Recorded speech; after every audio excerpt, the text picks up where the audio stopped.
بسم الله الرحمن الرحيم. السلام عليكم ورحمة الله وبركاته. إن الحمد لله نحمده ونستعينه ونستغفره ونؤمن به ونتوكل عليه ونعوذ بالله من شرور أنفسنا ومن سيئات أعمالنا من يهده الله فلا مضل له ومن يضلل فلا هادي له ونشهد أن لا إله إلا الله وحده لا شريك له ونشهد أن سيدنا مولانا محمد صلى الله عليه وسلم وعلى آله وصحبه أجمعين. أما بعد أوصيكم عباد الله وإياي أولا بتقوى الله. قال الله تعالى في القرآن العظيم: بسم الله الرحمن الرحيم. يا أيها الذين آمنوا اتقوا الله حق تقاته ولا تموتن إلا وأنتم مسلمون. رب اشرح لي صدري ويسر لي أمري واحلل عقدة من لساني يفقهوا قولي. وقال نبينا صلى الله عليه وسلم: إنما الأعمال بالنيات وإنما لكل امرئ ما نوى. أو كما قال عليه الصلاة والسلام. இவர் இந்த உலகத்தை படைத்து பரிபாலித்து வரக்கூடிய இந்த ஏக வல்லவனை போற்றி அவனின் சலாமும் சாந்திக்கும் விலோக போதகரும் பெருமானார் கண்மணி நாயகம் ஸல்லல்லாஹு அலைஹி வஸல்லம் அவர்களின் மீதும் அன்னலாரின் அடிசூடுகளை அவ்வாறே பின்பற்றி வாழ்ந்த சத்திய சஹாபாக்கள், தாபிஈன்கள், தபா தாபிஈன்கள், சுஹதாக்கள், சாலிஹீன்கள், குறிப்பாக இங்கு கூடியிருக்கும் நம் எல்லோரின் மீதும் வல்ல ரஹ்மானின் அன்பும் அருளும் என்றென்று உண்டாகட்டுமாக. அல்லாஹு தாலா புனிதமான இந்த ஜும்மாவுன தினத்தின் பொருட்டால் நம்முடைய குற்றங்குறைகள் அனைத்தையும் மன்னித்தருள்வானாக. நாம் மரணிக்கும் வேலை உண்மை மூமின்களாக ஈமானோடு மரணிக்கும் நசீபையும் அல்லாஹ் நம் எல்லோருக்கும் தருவானாக. வாழும் காலம் முழுவதும் நபி ஸல்லல்லாஹு அலைஹி வஸல்லம் அவர்களின் எல்லா சுன்னத்துகளையும் பேணி நடக்கக்கூடிய தௌஃபீக்கையும் அல்லாஹ் நம் எல்லோருக்கும் தந்தருள்வானாக.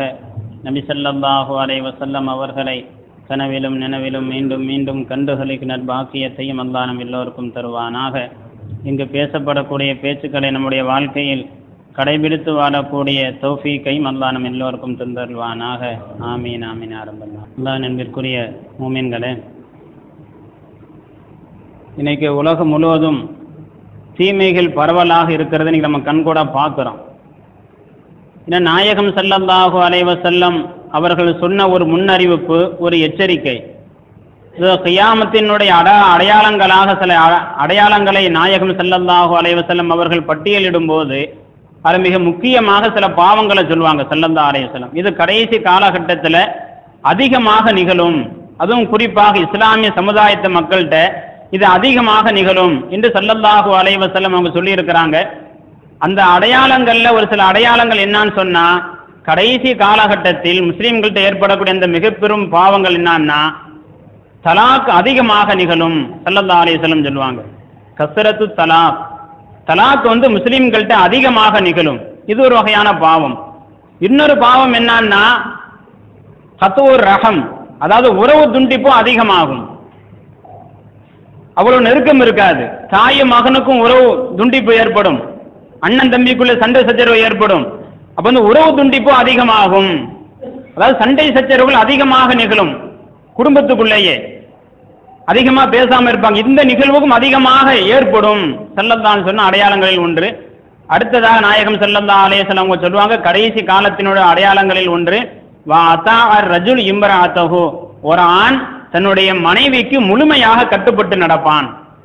மனைவி சொல்ற இந்த வார்த்தையை சரியா தவறாங்க கூட பார்க்க மாட்டான், சொன்னா சரி என்று தலையாட்டக்கூடிய நிலைக்கு இந்த இஸ்லாமிய சமூகம் தள்ளப்படும் ஸல்லல்லாஹு சொன்ன ஒரு முன்னறிவு.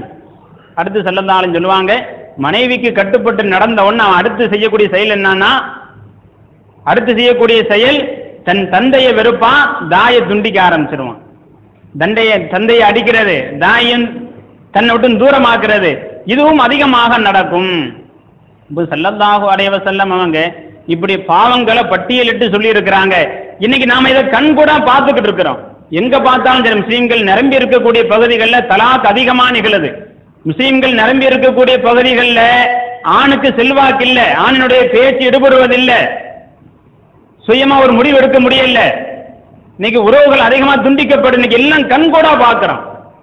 அப்ப இந்த ஹதீஸினுடைய விளக்க உரையில சொல்லும் போது ஏன் இது போன்ற பாவங்கள் அதிகமா நிகழுதுன்னு சொன்னா என்ன காரணங்கிற போது அந்த தவறை தடுத்து நிறுத்தக்கூடிய பெரிய மனிதர்கள் நல்ல மனிதர்களா இருக்க மாட்டாங்க. ஒரு சில சச்சரவுகள் ஏற்படும் போது கணவன் மனைவிக்குள்ள சண்டை சச்சரவு ஏற்படுதா, குடும்பத்துக்குள்ள உறவு முறிவு ஏற்படுதா, இதை சமாதானம் செய்து வைக்கக்கூடிய நல்லவர்கள் அந்த காலத்துல குறைஞ்சிருவாங்கன்னு சொன்னாங்க ஸல்லல்லாஹு அலைஹி வஸல்லம். இன்னைக்கு அதையும் கண்கூடா பார்க்கிறோம். இந்த ஹதீஸினுடைய விளக்க உரையில் சொல்லும் போது அப்ப நல்ல மனிதர்கள் கடைசி காலத்துல குறைஞ்சிருவாங்க. அப்ப முஸ்லிம்கள்ட்ட சண்டை சச்சரவு ஏற்படுதா, கணவன் மனைவி கிடத்தில் சண்டை சச்சரவு ஏற்படுதா, அதை தீர்த்து வைப்பதற்குண்டான நல்ல மனிதர்கள் கிடைக்க மாட்டாங்க. நீங்க நம்ம பரவலா பாக்குறோம்ல, நீங்க தலாக் அதிகமா நிகழுது, கணவன் மனைவிக்கு சண்டை சச்சரவு ஏற்படுது, இதை தீர்த்து வைப்பதற்கு நீங்க யார அணுகிறது, நடுவர்களுக்கு யாரும் இருக்கிறது இல்ல. அப்படி இருந்தா எங்க போகுதுன்னா கட்ட பஞ்சாயத்தா மாறுது. நீங்க அங்கங்க 10 பேர் கூடி தீர்த்து வைக்கிறோம், ஒரு 10,000 ரூபாய் தள்ளிடுவீங்களா? இப்போ கணவன் மனைவி கொஞ்சம் தான் சண்டை நடக்கிற மாதிரி தெரியுது, கேள்வி தான் வாட்ஸ்அப்ல தான் வரும். உடனே ஒரு தலைவர் போன் போடுவாரு, என்ன சண்டை மாதிரி கேள்விப்பட்ட ரகசியமா பிரிச்சு விட்டுறவா? முழுமையா பிரிவே ஏற்படல, கணவன் மனைவி கொஞ்சம் தான் சண்டை சச்சரவு, ஒரு ஆள் போன் போடுவார், என்ன பிரிச்சு விட்டுறவா ரகசியமா, என்ன சேர்க்கணுமோ என்ன செட்டில்மெண்டோ நம்ம சேர்த்து செஞ்சிருவோம், பிரிச்சு விட்டுருவோம். அப்ப தலாக்கு கூட கணவன் மனைவி அங்க முடிவுக்கு வரல, ஆனா இதுக்கு இல்லாத 3வது மனிதர் என்ன செய்யறாரு, பிரிச்சு விட தயாரா இருக்கிறோம், சரிங்களா, பிரச்சனை இல்லாம தீர்த்து கட்டிடுவோம், முடிச்சிருவோம். அப்ப என்னன்னா அப்ப ஸல்லல்லாஹு அலைஹி வஸல்லம் இதை உணர்த்துறாங்க இந்த ஹதீஸ் மூலியமா. நல்ல மனிதர்கள் சண்டை சச்சரவு ஏற்படும் போது அந்த சமாதானப்படுத்தக்கூடிய நல்ல மனிதர்கள் இந்த சமுதாயத்துல குறைஞ்சிருவாங்க. இஹ்லாஸான மனிதர்கள், பேணுதலான மனிதர்கள் இருக்க மாட்டாங்க. சமாதானம் செய்யக்கூடிய நல்லவர்கள் இன்னைக்கு வரணும். அவங்க யாருன்னா தலைவர்களா இருக்கணும், பள்ளி வாசலுடைய பொறுப்புதாரிகள். இன்னைக்கு ஒரு நம்ம மஹல்லாக்கள்ல ஒரு சண்டை சச்சரவு ஏற்படுதுன்னு சொன்னா கணவன் மனைவிக்குள்ள பிரச்சனையா, இது தீர்த்து வைக்கக்கூடிய பொறுப்பு யாரு? அந்த மஹல்லானுடைய நிர்வாகிகள், பொறுப்புதாரிகள், அந்த பள்ளியோட இமாமுக்கு பொறுப்பு. எல்லாம் சின்ன பிரச்சனையை தீர்த்து வைக்கணும். இதை இஸ்லாம் இந்த அளவுக்கு வலியுறுத்தி சொல்லுது. அல்லாஹ் தஆலா குர்ஆன் ஷரீஃப்ல சொல்லும் போது இன்னமல் முஃமினூன இஹ்வா, முஸ்லிம்களே, முஸ்லிம்கள்னா சகோதரர்கள், ஃபஅஸ்லிஹு பைன அகவைக்கும், உங்களுக்கிடையில் உங்க சகோதரத்தை ஏதாவது சண்டை சச்சரவு ஏற்பட்ட நீங்க என்ன செய்யுங்க, உங்களுக்கிடையே சமாதானமாக ஆகிக் கொள்ளுங்கள். அதுல ஒரு கூட்டம் இருக்கட்டும், நல்லவர்கள் என்ன செய்யட்டும், சமாதானப்படுத்தி வைக்கட்டும். இது குர்ஆன் சொல்லக்கூடிய செய்தி. சண்டை சச்சரவு ஏற்பட என்ன செய்யணும், சமாதானம் செய்து வைக்கட்டும். கணவன் மனைவிக்கிடையில் சண்டையா, 2 பேருக்கு என்ன செய்ய, பெரிய மனிதர்கள் கூடி என்ன பிரச்சனை 2 பேரையும் பேச வைக்கணும். என்ன நிகழ்வு நடந்திருக்குது, என்ன மனசு விட்டு பேச வச்சு 2 பேர்கிட்டையும் விஷயம் கேட்டு அவங்க என்ன செய்யட்டும், அவங்க 2 பேருக்கு இடையில சமாதானத்தை உண்டாக்கட்டும். இப்போ அல்லாஹ் தஆலா குர்ஆன்ல பொதுவா சொல்றான், என்னென்ன பிரச்சனைகள்லாம் ஏற்படுதோ உலகத்துல, அந்த சமுதாயத்தில் ஏற்படுதா, அந்த மஹல்லாக்களில் ஏற்படுதா, நல்லவர்கள் என்ன செய்யட்டும், பெரிய மனிதர்கள் அந்த சமாதானத்தை உண்டாக்கி வைக்கட்டும். ஆனா இன்னைக்கு அதுதான் இல்லை. இன்னைக்கு உலகம் முழுவதும் பார்த்தாலும் கூட இன்னைக்கு நாடுகளுக்கு சமாதானப்படுத்தக்கூடிய ஆட்கள் இல்லை. இஸ்லாமிய நாடுகள் தாக்கப்பட்டுக்கிட்டே இருக்குது. ஒருத்தர் சண்டை, இன்னைக்கு நடுநிலையாக இருக்கக்கூடிய இஸ்லாமிய நாடுகள் அங்க சமாதானப்படுத்த தயாரா இல்லை. எந்த அளவுக்கு உச்சத்துக்கு போயிடுச்சுன்னா இன்னைக்கு சமீப காலத்துல சவுதியில கூட இன்னைக்கு குண்டுவெடிப்பு நடக்குது, தற்கொலைப்படை தாக்குதல். இந்த 2 வாரத்துக்குள்ள 2 இடத்துல. இன்னைக்கு இது கூடுதல் நடக்க ஆரம்பிச்சுன்னு வைங்க, ஹாஜிகள் போக ஆரம்பிப்பாங்களா, எவ்வளவு தடைகள் வர ஆரம்பிச்சிடும். அப்ப இன்னைக்கு ஒரு புனிதமான ஒரு நகரத்துல கூட தற்கொலைப்படை தாக்குதல் நடக்குது. இது நடத்துறது யாருன்னு உறுதியா சொல்ல முடியல. முஸ்லிம்கள் நடத்தினாங்களா, அல்லது யூதனுடைய சதியா, அல்லது கிறிஸ்தவனுடைய சதியா, உறுதியிட்டு சொல்ல முடியல. ஆனா ஒரு இஸ்லாமிய புனிதமான ஒரு நாட்டிலேயே தற்கொலைப்படை தாக்குதல் நடக்குது, தொடர்ந்து நடக்குது. ஒரு மாசத்துக்குள்ள 2 முறை நடந்துருச்சு. இன்னைக்கு சமாதானப்படுத்தக்கூடிய இன்னைக்கு நாடுகளும் தயாரா இல்ல. ஒரு சின்ன சிறிய இடத்துல கூட இன்னைக்கு முஸ்லீம்கள் சமாதானப்படுத்தி வைக்கணுங்கிற எண்ணமும் வர்றதில்லை. நீ எவ்வளவு பெரிய குடும்பமா இருந்தாலும் கூட, அது அண்ணன் தம்பியா இருக்கட்டும், கணவன் மனைவியா இருக்கட்டும், ஒரு சண்டை சச்சரவு ஏற்படுதான் இயல்பு. சண்டையே வராம இருக்காது. அப்ப சண்டை வந்தா அதை தீர்த்து வைப்பதற்கு ஒரு ஆள் வேணுமா என்ன? நல்லவர்கள் இருக்கணும்ல. உதாரணமா பாருங்க, நாயகம் ஸல்லல்லாஹு அலைஹி வஸல்லம் அவங்க குடும்பத்திலே பிரச்சனை வந்துதானே இருக்குது. புகாரி ஷரீஃப்ல ஹதீஸ்ல பார்த்தா பல கிதாபுகள் இந்த எல்லாம் ஆதாரபூர்வமான செய்தி குர்ஆன்ல அல்லாஹ் பதிவு செய்வான். இல்லாம கேட்ட ஒரு செய்தி தான், நாயகம் ஸல்லல்லாஹு அலைஹி வஸல்லம் குடும்பத்திலே பிரச்சனை என்னன்னா, நாயகத்தினுடைய மனைவியின் மீது அவதூறு சொல்லப்படுது, ஒரு பழி சுமத்தப்படுது. நாயகம் ஸல்லல்லாஹு அலைஹி வஸல்லம் மனைவியில் ஒருவரான ஆயிஷா நாயகி ரலியல்லாஹு அன்ஹா அவங்க தவறு செய்துட்டாங்க, பரவலா பேசப்படுது. மதீனா ஃபுல்லா பரவலா பரவிருச்சு. நாயகம் ஸல்லல்லாஹு மனைவி தப்பு செஞ்சிட்டாங்க, அல்லாஹ் பாதுகாக்கணும். நபியினுடைய மனைவிமார்கள் தப்பு செய்வாங்களா? அல்லாஹு தாலா நபியினுடைய மனைவிமார்கள் மற்ற தவறுகள் செஞ்சாலும் கூட அல்லாஹு தாலா விபச்சாரம் செய்ய வைக்க மாட்டானா. தப்சீல் எழுதுவாங்க, அல்லாஹு தாலா அந்த ஒரு தன்மையை நபிமாருடைய மனைவிமார்களுக்கு அல்லாஹ் கொடுக்க மாட்டானா. மற்ற தவறுகள் செய்யலாம், சிறுக்கு வைக்கலாம், ஏதாவது தப்பான காரியங்கள், ஆனா விபச்சாரத்தை மட்டும் அல்லாஹ் பாதுகாத்துருவானா. நபியினுடைய மனைவிமார்களுக்கு அல்லாஹ் போன்ற ஒரு நிகழ்வு உண்டாக்க மாட்டானா. இங்க நம்முடைய நாயகம் ஸல்லல்லாஹு அலைஹி குடும்பத்தார் மீது ஒரு அவதூறு சொல்லப்படுது. நாயகம் ஸல்லல்லாஹு அலைஹி வஸல்லம் மனைவியான ஆயிஷா நாயகி ரலியல்லாஹு அன்ஹா அவங்க தப்பா நடந்துட்டாங்க. இப்பேற்பட்ட ஒரு நிகழ்வுங்க நாயகம் ஸல்லல்லாஹு அலைஹி எவ்வளவு துவண்டு போயிருப்பாங்க யோசிச்சு. நபியினுடைய குடும்பத்தில் ஒரு நிகழ்வு ஏற்படுது. அப்துல்லா இப்னு உபைங்கிற முனாஃபிக் என்ன செஞ்சிட்டான், ஊருக்குள்ள பரத்திட்டான். நாயகம் ஸல்லல்லாஹு அலைஹி நிம்மதியா இருக்க முடியல.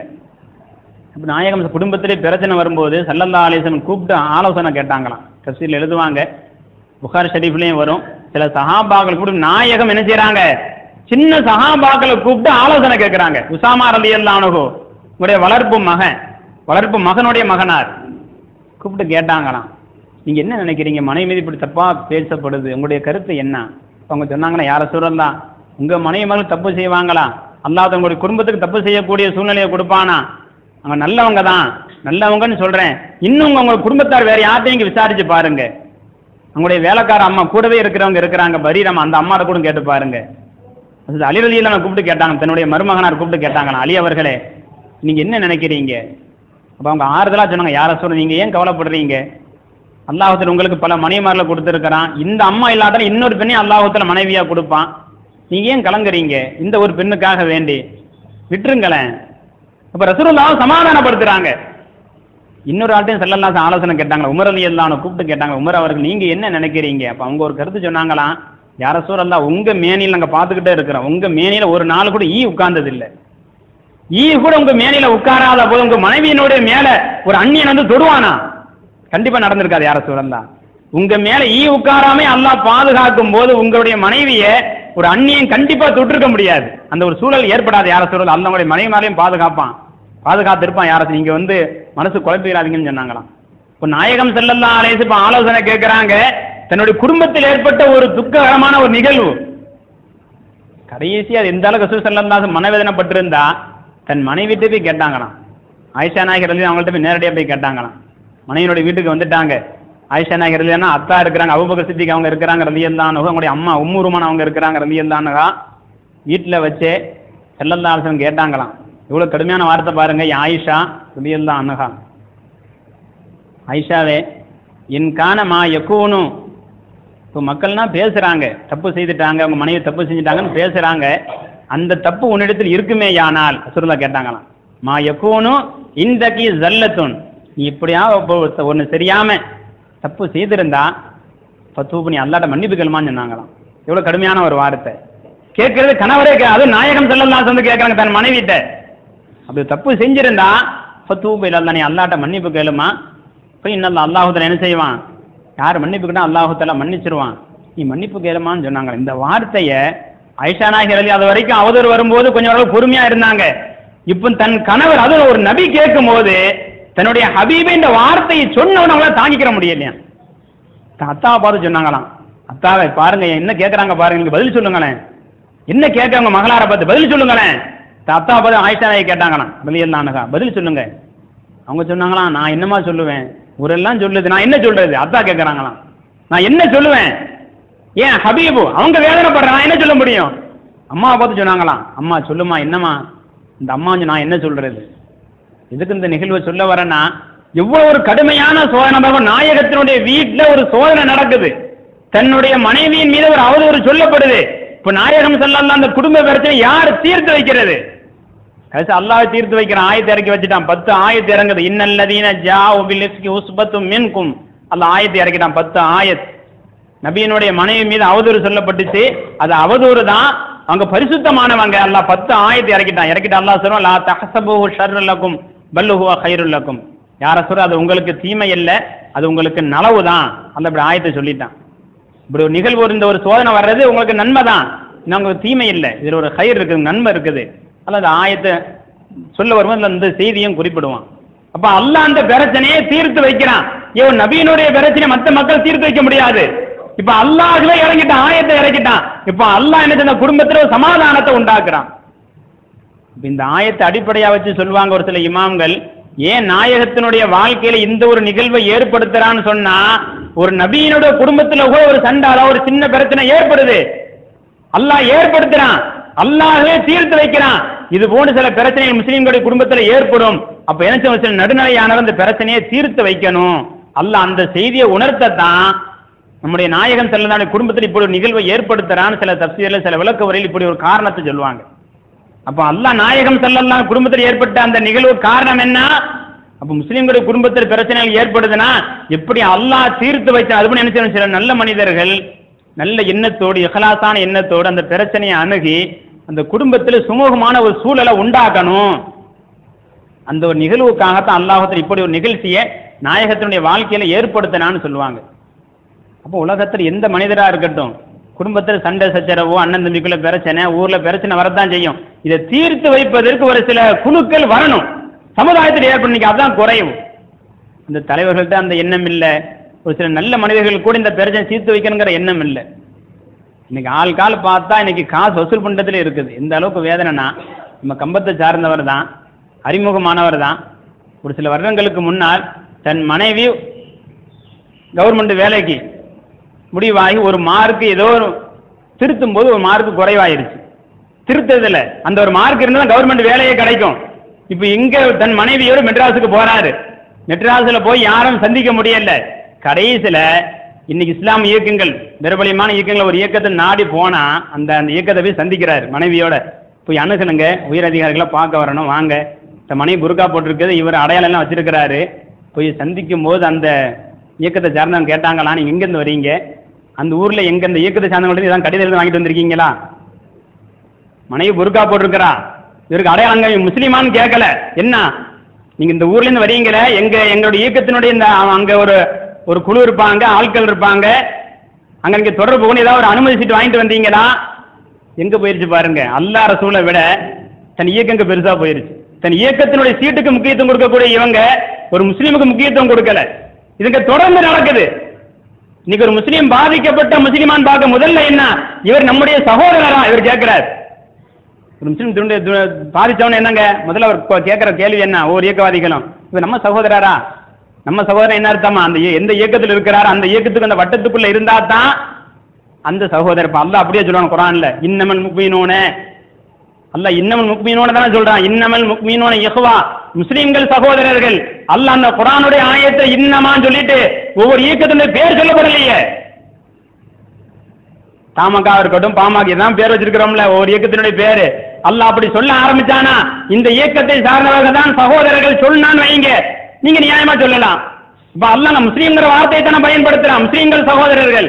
நம்ம பிரிச்சு வச்சிருக்கிறோமே, இவர் இந்த இயக்கத்தில் இருந்தா தான் இவர் எங்களுடைய சகோதரர், இல்லைன்னு சொன்னா அவர் அப்பாற்பட்டு கொஞ்சம் உதவினா கொஞ்சம் கம்மியா தான் இருக்கும், வேகம் இருக்காது. அது தன் இயக்கத்தை சார்ந்தாலும் வேகம் கூடுதலா இருக்கும். அவர் முஸ்லீமா இருந்து வேற இயக்கத்திலேயோ இயக்கத்தை சாராதவர் இருந்தா இவருடைய உதவியும் இவருடைய வேகமும் குறைவா தான் இருக்கும். இன்னைக்கு இஸ்லாக குறைஞ்சிருச்சு. சமுதாயத்தில் ஒரு பிரச்சனையை தடுக்கக்கூடிய நல்லோர்கள் காலங்கள் போக போக குறைஞ்சிக்கிட்டே இருக்காங்க. அதனால இன்னைக்கு தலாக் அதிகமாயிருச்சு. இஸ்லாமியர்கள் நிறைய வாழக்கூடிய ஊர்களில் கூட பார்த்தா நம்ம இன்னைக்கு தேனியை தாண்டி பக்கத்து மாவட்டங்களில் கூட கூடுதலாக நடக்குதான் தலாக், சர்வசாதாரணமா. என்ன காரணம், உட்கார்ந்து பேசுறதுக்கு நேரம் இல்லை. நீங்க ஏதாவது பிரச்சனை, கணவன் பிரச்சனைன்னு இன்னைக்கு நிர்வாகத்தை அணுகுனாலும் கூட இதெல்லாம் எங்களால் தொடர்பு வைக்க முடியாதுங்க, யாருங்க போலீஸ் ஸ்டேஷன் அலைஞ்சிக்கிட்டு இருப்பாங்க, தள்ளி விட்டுறாங்க. அடுத்த கட்டவங்க எங்க போவாங்க? இன்னைக்கு முஸ்லீம்கள் பிரச்சனை தீர்க்கக்கூடிய எனக்கு பின்வாங்கினதுனால என்னுடைய விளைபாடு என்னன்னா, இல்லைக்கு நம்ம ஆட்கள் கோர்ட்டு கேஸ் போலீஸ் இன்னைக்கு நாலு கணக்காக போய் நிற்கிறாங்க, அலைஞ்சிக்கிட்டு இருக்காங்க. ஸல்லல்லாஹு அலைஹி வஸல்லம் அவங்க ஒரு ஹதீஸ் இப்படி சொல்லுவாங்களாம். அபூ தர்தா ரலியல்லாஹு இந்த ஹதீஸ் அறிவிக்கிறாங்க. ஸல்லல்லாஹு அலைஹி வஸல்லம் ஒரு கட்டத்தில் சொன்னாங்களாம், சிறந்த அமல் என்ன தெரியுமா? சொல்லதான் கேட்கறாங்க. அல்ல அதுல்லுக்கும் பி அஃலலி தரஜா, அமல்களிலே மிக உயர்வான அமல் சலாத் ஒ சியாம் ஒ சதகா. தொழுகையை விட, நோன்பை விட, தான தர்மத்தை விட மிக உயர்வான அமல் என்ன அமல் தெரியுமா? ஒரு தொழுதா மட்டும் போதாது, நோன்பு வச்சா மட்டும் போதாது, தான தர்மம் கொடுத்தா மட்டும் போதாது. மிக உயர்ந்த அமல் என்னன்னா ஸல்லல்லாஹு அலைஹி சொல்லுவாங்க, மிக உயர்வான அமல் இஸ்லாஹு பைனன் நாஸ், சண்டை செய்யக்கூடிய மக்களுக்கு இடையில் இந்த சமாதானத்தை இவர் உருவாக்கி வைக்கணும். தன் பக்கத்து வீட்டில் சண்டை இவர் என்ன செய்யணும்? உள்ள போந்து கேட்டு இவர் அனுமதி கேட்டு என்ன விஷயம் கேட்டு அவர் சமாதானப்படுத்தி வைக்கணும். தொழுகையை விட சிறந்தது ஸல்லல்லாஹு சொல்றாங்க. நோன்பை விட சிறந்தது, தான தர்மத்தை விட சிறந்தது. இப்படி செய்யுங்க, இது சிறந்ததுன்னு சொன்னாங்க ஸல்லல்லாஹு அலைஹி வஸல்லம். சொல்லிட்டு சொன்னாங்க, அப்படி நீங்க செய்யலன்னு வைங்க, அப்படி நீங்க சீர்பாடு உண்டாக்காம இருந்தீங்கன்னா என்ன ஆகும்? ஹியல் ஹாலிகா, இந்த இஸ்லாம் இப்படி ஆகிவிடும். ஹியல் ஹாலிகான்னு சொன்னா சிறைத்ததா ஆகிவிடும். இந்த வார்த்தை இப்படி முடியுதுங்க, ஸல்லல்லாஹு முடிக்கிறாங்க. ஹாலிகான்னு சொன்னா மொட்டை அடிப்பதுன்னு அர்த்தமா. நீங்க இப்படியே விட்டுக்கிட்டே இருந்தீங்கன்னு வைங்க, சமாதானம் செய்யாம சீர்படுத்தாம நீங்க விட்டுக்கிட்டே இருந்தீங்கன்னா கடைசி எந்த நிலைக்கு தள்ளப்படும்? இஸ்லாம் பலகீனமா போய்விடும், மொட்டை அடிச்ச மாதிரி ஆயிடும். எல்லாம் ஆளுக்கால் நாட்டம் பண்ண ஆரம்பிச்சிருவாங்க, ஆட்கள் இஸ்லாமை சையத்தை கையில் எடுக்க ஆரம்பிச்சிருவாங்க, இஸ்லாம் கேடு கட்டு போயிடும். ஸல்லல்லாஹு இவ்வளவு சுருக்கமா சொல்லிட்டாங்க. இங்க அதானங்க நடக்குது. கண்டுகொள்ளாம விட்டுக்கிட்டே இருந்தோம். கடைசி முடிவு என்ன? நீங்க சில குடும்பங்கள்ல பார்த்தா, அன்னைக்கு ஒரு வீட்டில் பேசும்போது சொல்றாங்க, ஒரு அம்மா சொல்லுது, வெளிநாட்டில் இருக்கிறாராம் கணவர், சர்வசாதாரண போன்ல சண்டை போட்டு பேசும்பொழுதெல்லாம் நீ தலாக்குங்கிறாராம். இவன் 3 தலாக்கு விட்டா கணவன் சேரக்கூடாத. அப்படியா சரித்து? என் வீட்டுக்கு நிறைய தடவை சொல்லிட்டாரு, அசால்ட்டா சொல்லுது. எப்போ பார்த்தாலும் போன் எடுத்து பேசினா சண்டை வந்த உடனே நீ தலாக்கு, இப்படி நிறைய தடவை சொல்லியிருக்கா நீ வீட்டுக்காரரு. சண்டையெல்லாம் தலாக்குன்னு சொல்லிட்டாராம். அதுக்கு பிறகு குடும்பம் நடத்தி குழந்தையும் பெற்றாச்சு. நிறைய குடும்பத்தில் நடக்குது. இன்னும் சில ஊர்களில் பார்த்தா 3 தலாக்கு விட்ட கணவன் மனைவியை கூட நிர்வாகமே சேர்த்து வைக்குது. நிர்வாகம் என்னங்க தப்பு செய்ய வைக்குது? விபச்சாரம் பண்ண வைக்குது நிர்வாகம் சேர்ந்து. 3 தலாக்கு விட்டா கணவன் மனைவி சேர்த்து வைக்க கூடாது. இது இங்கேயும் நடந்துதான் இருக்குது, அல்லாஹ் பாதுகாக்கணும். 3 தலாக்கு விட்ட பிறகும் கூட கணவன் மனைவியை சேர்த்து வைக்கக்கூடிய அனாச்சாரம் ஒரு தவறு சர்வ சாதாரணமா நடக்குது. அப்ப இன்னைக்கு இஸ்லாம் சீர்திருத்தம் செய்யக்கூடியவங்க எங்க எந்த கட்டத்துக்கு போயிட்டாங்க பாருங்க. தப்பு செய்ய கூட இன்னைக்கு துணியறாங்க. நாயகம் ஸல்லல்லாஹு அலைஹி வஸல்லம் அவங்க உமர் ரலியல்லாஹு அன்ஹு அவங்களோட ஒரு வீதி வழியா போய்கிட்டு இருப்பாங்க. ஒரு அம்மா எதிர்த்து வேகமா வருவாங்க. ரசூலுல்லாஹ் சொல்லுவாங்க, யா ரசூலல்லாஹ், எனக்கு என் கணவருக்கும் ஒத்து வரல. காரணம் அப்ப அந்த அம்மா சொல்லக்கூடிய காரணம், யா ரசூலல்லாஹ், என் கணவருக்கு சரியான திருப்திப்படுத்தக்கூடிய வீரியம் இல்லை, என்னோடு சேர்றதே இல்லை. அந்த அம்மா சொன்னாங்களாம், என்னோட சேரவே இல்லை. ஸல்லல்லாஹு தலை குனிஞ்சு சொன்னாங்களாம், உங்க கணவரை கூட்டு வாமான்னு சொன்னாங்களாம். இந்த அம்மா போனாங்க, கணவரோடு வந்தாங்க. கணவர்கிட்டையும் கேட்டாங்களாம், இன்னும் உங்க மனைவி உங்க மீது இப்படி குற்றச்சாட்டு சுமத்துறாங்க என்ன? அவங்க சொன்னாங்க, ஆமா யார சொல்லலாம் வந்தா எல்லாமே சத்தியமா என் மனைவி என்னால் திருப்திப்படுத்த முடியலன்னு சொன்னாங்களாம், என் மனைவியோட என்னால் சேர முடியல. அப்ப அந்த அம்மா குறுக்கிட்டு சொன்னாங்களாம், யார சூழல்லாம் நாங்க ஒரு மாதத்துக்கு ஒரு முறை கூட எங்களால் சேர முடியலன்னு சொன்னாங்களாம். ஒரு மாசத்துக்கு ஒரு முறை மனைவி கணவரோடு சேர்றது இல்லை, அவரை அந்த அளவுக்கு இல்லை முடியலன்னு சொன்னாங்களாம். அப்ப ஸல்லல்லாஹு கேட்டாங்களாம், அப்ப கணவன் மனைவி சேராம இருந்தீங்கன்னா உங்களுக்கு இடையில அன்பு இருக்காத, கோபம் தானே கூடும். சொல்ல அப்படி வார்த்தை கேட்கிறாங்க, கணவன் மனைவி நீங்க சேரலன்னு சொன்னா அங்க அன்பு உண்டாகாத, கோபம் கூடுமே. அதனால தான் சொல்லுவாங்க, எத்தனை வயதானாலும் கூட கணவன் மனைவி உறவு இருந்துகிட்டே இருக்கணுமா. வயது இஸ்லாம் நிர்ணயிக்கல. நீங்க நாம சொல்றோம் 40 வயசுக்கு மேல குழந்தை பிறந்தா ஒரு மாதிரியா பாக்குறோம், என்னங்க பேரா இங்க குழந்தை பெற்றுட்டீங்களே ஒரு மாதிரியா பார்ப்போம். இப்ப இப்ராஹிம் அலைஹிஸ்ஸலாம் குழந்தை பிறந்தது எப்போ? 90 வயசுல. ஜக்கரியா அலைஹிஸ்ஸலாம் குழந்தை பிறந்தது எப்போ? எத்தனை வயசுல? அப்ப நபிமார்களுக்கு கூட 90 வயசு தொட்டி குழந்தை பிறந்து இருக்குது. அப்ப இஸ்லாம் என்ன சொல்ல வருதுன்னா, கணவன் மனைவி உறவு எங்க வரைக்கும்? மௌத்து வரைக்கும் இருக்கு. கணவன் மனைவி சேர்ந்துகிட்டே இருக்கணும். சேர்க்கை இருக்கிற வரை அன்பு கூடும். எங்க சேர்க்க விடுதோ அங்க கோபம் வந்துடும். இன்னைக்கு மனைவி விட்டு வெளிநாட்டுல போய் மனைவி 4 வருஷ கணக்குல இருந்துட்டு என் மனைவி ரொம்ப பிரியமா இருக்கிறாங்க, அங்க பிரியம் வேற பக்கம் இருக்குதுன்னு அர்த்தம். ஏன் ஸல்லல்லாஹு அலைஹி வஸல்லம் தெளிவா சொல்றாங்க, நீங்க உங்க ஒரு மாதத்துக்கு சேரலன்னு சொன்னா உங்களுக்கு இடையில கோபம் தானே இருக்கும், அன்பு இருக்காத. அந்த அம்மா சொன்னாங்க, ஆமா யார சொல்லலாம், என் கணவரை அந்த அளவுக்கு நான் வெறுக்கிறேன், அவ்வளவு கோபம். ஸல்லல்லாஹு அலைஹி வஸல்லம் அந்த இடத்திலேயே இந்த கணவன் மனைவி ஹதீஸ்ல வருது, ஃபாதினா வாமா, அந்த அம்மாவை கூப்பிட்டாங்களாம். கூப்பிட்டு இவரையும் பக்கத்துல வர வச்சு 2 பேருடைய நெத்தியும் ஒன்றாக வைத்து ஸல்லல்லாஹு அலைஹி வஸல்லம் துஆ செஞ்சாங்களாம். அல்லாஹும்ம ஹப்பிப், யா அல்லாஹ் இந்த அல்லாஹும்ம அல்லிஃப் பைனஹுமா, இந்த 2 பேருக்கு நீ அன்பை உண்டாக்குவாயாக, வ ஹப்பிப் பிரியத்தை உண்டாக்குவாயாக. நாயகம் ஸல்லல்லாஹு அலைஹி வஸல்லம் 2 பேருக்கு அந்த இடத்துல வச்சு துஆ செய்தார்களாம். துஆ செய்தார். நபியினுடைய துஆ போயிட்டு கொஞ்ச நேரம் கழித்து முடிச்சு வந்த இந்த அம்மா தன் கணவருக்கான உணவு சமைச்சு பக்கத்துல இருந்து கொண்டு போகுது. ரசூலுல்லாஹ் பார்த்தோன்னு அந்த உணவை கீழே போட்டு சந்தோஷமா ரசூலுல்லாஹ் வந்து வேகமா ஓடோடி வந்துச்சான். ரசூலுல்லாஹ் சலாம் சொல்லிச்சு. ரசூலுல்லாஹ் வந்து சந்தோஷத்துல ரசூலுல்லாஹ் கேட்டாங்க, இப்ப எப்படிமா இருக்கும், என்னம்மா அவ்வளவு சந்தோஷமா ஓடி இருந்தாங்க? யார ரசூலுல்லாஹ், இப்ப என்னுடைய உள்ளத்துல பார்த்தா என் கணவர் மீது அவ்வளவு அன்பு, கொஞ்சம் நீங்க கேட்ட துஆவினுடைய பரக்கத் அல்லாஹ் என்ன செய்து என்னுடைய உள்ளத்துல அவ்வளவு அன்பை கொடுத்துட்டான். எந்த அளவுக்கு உலகத்தில் எல்லாத்தையும் விட, என் அத்தா அம்மாவை விட, உலகத்தினுடைய நண்பர்களை விட, சகோதரிகளை விட என் கணவர் அந்த அளவுக்கு நேசிக்கிறேன். ஸல்லல்லாஹு சொன்னாங்களாம், இன்னி ரசூல், அல்லாஹ்வுடைய தூதர், நீங்க நம்புறீங்களா? முறையில் சொன்னாங்க, ஆமா யார சொன்னீங்க, அல்லாஹ்வுடைய திரு தூதர் தான். ஏன் உங்களுடைய அத்தாள்சிங்க கண்கூடா பார்த்துட்டோம். கொஞ்ச நேரம் முன்னாடி வரைக்கும் என் கணவரை நேசிக்கலன்னு சொன்னாங்க. இப்போ அந்த அம்மா சொல்றாங்க, என் கணவரை நான் அளவுக்கு அதிகமா நேசிக்கிறேன். உங்களுடைய துவாவுக்கு இந்த அளவுக்கு ஆற்றல் இருக்குது. அந்த இடத்துல உமர் ரலியல்லாஹு அன்ஹு நீங்க அல்லாஹ்வுடைய தூதரை ஏத்துக்கிறேன்னு சொன்னாங்களாம். அப்ப நாயகம் ஸல்லல்லாஹு அலைஹி வஸல்லம் கணவன் மனைவிக்குள்ளே சண்டைன்னு வந்த உடனே கூப்பிட்டு கேட்குறாங்க, என்னங்க பிரச்சனை, அவங்க 2 பேருக்கு என்ன பிரச்சனை இருக்குது, என்ன 2 பேரையும் கூப்பிட்டு விசாரிச்சு அதுக்கு பிறகு நாயகம் நபியா இருக்குதான் துவா செஞ்சாங்க. இப்ப நாம என்ன செய்யணும், கூப்பிட்டு வச்சு விசாரிச்சு என்ன தீர்வு, அந்த தீர்வை கொடுக்கணும். இன்னைக்கு என்னன்னா, அன்னைக்கு ஒரு அசத்தை வேதனையா சொல்றாரு. இங்க ஒரு பெண்மணி ஓடி வந்துட்டா, ஒரு +2 படிக்கிற பிள்ளை ஒரு பையனோடு ஓடி வந்துருச்சு. வெளியே நம்ம கம்பத்துல தான் ஓடி வந்துருச்சு. விசாரணை நடக்குது பள்ளிவாசல்ல வச்சு. அப்ப அந்த அந்த அந்த அந்த பிள்ளைய கூப்பிட்டு உங்க அம்மாட்ட தெரியப்படுத்துவாமா, போன் போட்டு சொல்லுவான்னு சொன்னா அந்த பிள்ளை சொல்லுதான், தெரியப்படுத்திடாதீங்க, ஏன்னா எங்க அக்கா ஏற்கனவே ஓடி போய் எங்க அம்மா விஷம் குடிச்சிருச்சு. என்னங்க, எங்க அக்கா ஏற்கனவே ஓடி போயிருச்சான், ஓடி போய் எங்க அம்மா ஏற்கனவே விஷத்தை குடிச்சிருச்சு. இப்போ நான் ஓடி போன செய்தி எங்க அம்மாவுக்கு தெரிஞ்சுன்னா என்ன நிலைமை ஆகுன்னு தெரியாது. முஸ்லீம் குடும்பத்தின் நிலைப்பாடை பார்த்தீங்களா? தங்கச்சிக்கார் ஓடி வரா, நியமா ஓடி போன எங்க அக்காவும் ஓடி போச்சு. அப்போ ஒரு அக்கா ஓடி போயும் கூட தங்கச்சி தெரிந்தல. அப்ப அக்கா ஓடி போயும் கூட அம்மா என்ன செய்ய, தன்னுடைய இன்னொரு மகளை ஒழுக்கமா வளர்க்கல. இதான் முஸ்லீமுடைய சமுதாயத்தினுடைய நிலைப்பாடு. கடைசி அசத்தை வருத்தப்பட்டு சொன்னாங்க, இப்போ நம்ம அந்த பிரச்சனை முடிஞ்சு சரி அந்த பொண்ணை எங்க வீட்டில் வைக்கலாம்னு சொல்லிட்டு சொன்னா, இப்போ அந்த பொண்ணை மாமா வீட்டுக்கு மாமா கூட்டு போனா ஒரு வாலிபர் என்ன செய்யறாரு, அதரகத்தமா ஒரு ஆளு அந்த புள்ள மேல தோலுக்கு மேல தோல் போட்டு கையை போட்டு தோல் மேல போட்டு வாமா அப்படின்னு கூட பேச வர. நாங்கள் கண்டிக்கிறேன், என்னங்க ஒரு வயசு பிள்ளை கை மேல கையை மேல கொண்டு போடுறீங்க, அஜித் நீங்க என்ன பேசுங்க, உங்களுக்கு என்ன தெரியும்? அவர் சொல், நீங்களும் சரியத்தை பத்தி பேசுறீங்க, எங்கிட்டயவா சரியத்தை சொல்றீங்க கேட்கிறானா? நான் பாப்பா மாதிரி நினைச்சுக்கிறேன். பாப்பாவான் +2 படிக்கிற புள்ள, இவர் பிள்ளைய மாதிரி நினைக்கிறாராம். அவர் நினைச்சிட்டாரு யாரோடய ஓடி வந்து நம்ம கொஞ்சம் பயன்படுத்திக்கலாம் நினைச்சிட்டாரு போல இருக்கு. ஓடி வந்த புள்ள தானே, வாய்ப்பை பயன்படுத்திக்கலாம் நினைச்சாரா என்னவோ, தோலுக்கு மேல கையை போட்டுக்கிட்டு பாப்பான்னு சொல்றாராம். அப்ப அதர் இது தப்புங்க. ஒரு அதாவது ஒரு அந்நிய பிள்ளையாச்சும் ஒரு இஸ்லாமிய புள்ள, ஒரு வயசுக்கு வந்த புள்ள கையை போடுறீங்களான்னு கேட்டா உங்களுக்கு என்ன சரியத்து தெரியும், எங்கடைய சரியத்து பேசுறீங்களா? இதுக்கு சொல்ல வர, அன்னைக்கு பிரச்சனையை தீர்க்கக்கூடியவர்கள் சந்தர்ப்பத்தை பயன்படுத்த நினைக்கிறாங்க. அன்னைக்கு தீர்த்து வைக்க வேண்டியவர்கள் என்ன செய்யறாங்க, எங்க போனா சந்தர்ப்பத்தை பயன்படுத்தலாம்.